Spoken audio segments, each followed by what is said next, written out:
있어요 모두 보고 싶었어 우리도 어쩜 이렇게 시간이 안 가는지 정말.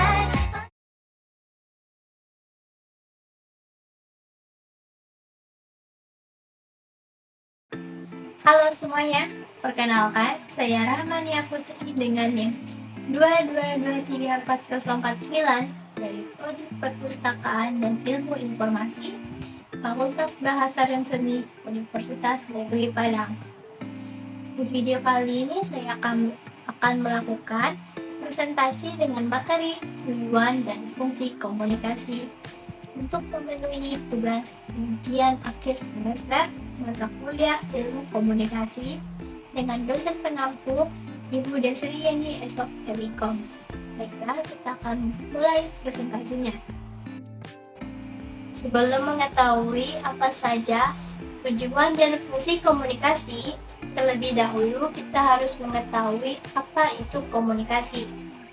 Komunikasi sendiri tidak dapat dipisahkan dari kehidupan sehari-hari manusia, yang dimana komunikasi ini memiliki peran yang besar atau peran yang penting untuk menunjang kehidupan manusia. Komunikasi sendiri merupakan proses penyampaian informasi atau pesan dari komunikator kepada komunikan dengan tujuan tertentu. Pesan atau informasi yang disampaikan biasanya dapat berupa ide, gagasan, atau pemikiran dengan menggunakan media tertentu.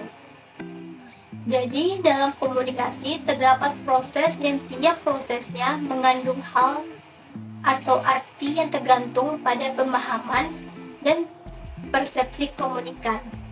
Oleh karena itu, komunikasi akan efektif dan tujuan komunikasi akan tercapai apabila masing-masing pelaku yang di dalamnya mempunyai persepsi yang sama.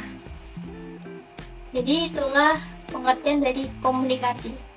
Baiklah, kita akan mulai pembahasan materi kita tentang tujuan dan komunikasi.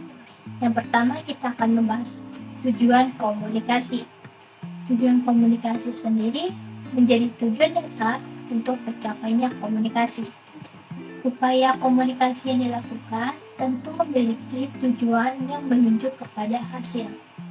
Adapun tujuan komunikasi ada 4, yaitu yang pertama, memberikan informasi, yang dimana komunikator akan memberikan informasi yang didapatkannya dan menjelaskannya kepada komunikan atau kepada si penerima, sehingga si penerima ini akan mengerti apa yang akan dimaksud oleh komunikator.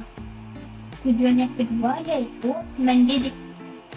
Komunikasi sendiri dapat menggerakkan orang lain untuk melakukan sesuatu. Selain itu, komunikasi menjadi sarana dalam penyampaian ide, sehingga orang lain mendapatkan informasi serta ilmu pengetahuan. Tujuan yang ketiga yaitu menyenangkan atau menghibur. Tujuan ini akan membuat komunikator dapat memahami komunikan dan mengerti apa yang diinginkan oleh si komunikan. Tujuan yang keempat yaitu persuasi. Dan tujuan ini akan membuat kita mengajak seseorang untuk dapat menerima gagasan kita dengan melakukan pendekatan persuasi tanpa melakukan pemaksaan. Itulah tujuan komunikasi, yaitu tujuan yang pertama memberikan informasi, yang kedua mendidik, yang ketiga menyenangkan atau menghibur, yang keempat persuasi. Materi yang ketiga yaitu tentang fungsi komunikasi. Fungsi komunikasi sendiri ada 4 jenis, yaitu yang pertama sebagai komunikasi sosial, yang kedua sebagai komunikasi ekspresif, yang ketiga sebagai komunikasi instrumental, dan yang keempat sebagai komunikasi ritual. Dan materi kita yang ketiga yaitu fungsi komunikasi. Fungsi komunikasi sendiri terdapat 4 jenis, yaitu yang pertama sebagai komunikasi sosial.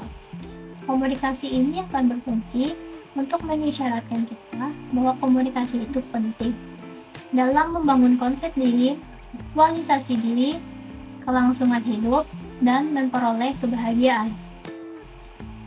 sehingga kita akan merasa terhindar dari tekanan dan ketegangan hidup. Maka dengan melakukan komunikasi ini, kita akan merasa damai dan membuat semua masalah kita akan teratasi jika dengan melakukan komunikasi. Fungsi komunikasi yang kedua yaitu sebagai komunikasi ekspresif, yang dimana komunikasi ini akan menyampaikan perasaan atau emosi kita. Perasaan tersebut dapat dikomunikasikan dengan pesan-pesan verbal, misalnya perasaan sayang, sedih, gembira, atau rindu. Fungsi yang ketiga yaitu sebagai komunikasi instrumental. Komunikasi ini berfungsi sebagai instrumen untuk mencapai tujuan pribadi dan pekerjaan, baik tujuan jangka pendek atau jangka panjang. Contoh tujuan jangka pendek seperti memperoleh pujian, simpati, empati, keuntungan material. Sedangkan tujuan jangka panjang seperti keahlian pidato, berunding, ataupun menguasai bahasa asing. Dan fungsi yang keempat yaitu sebagai komunikasi ritual.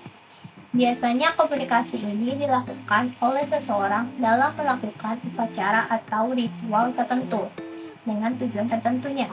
Contohnya seperti upacara kelahiran, sunatan, ulang tahun, pernikahan, dan lain-lainnya.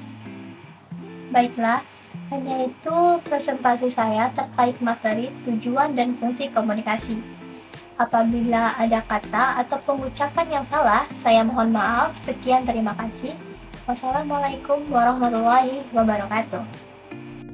버스 안에서 going 이불 속에서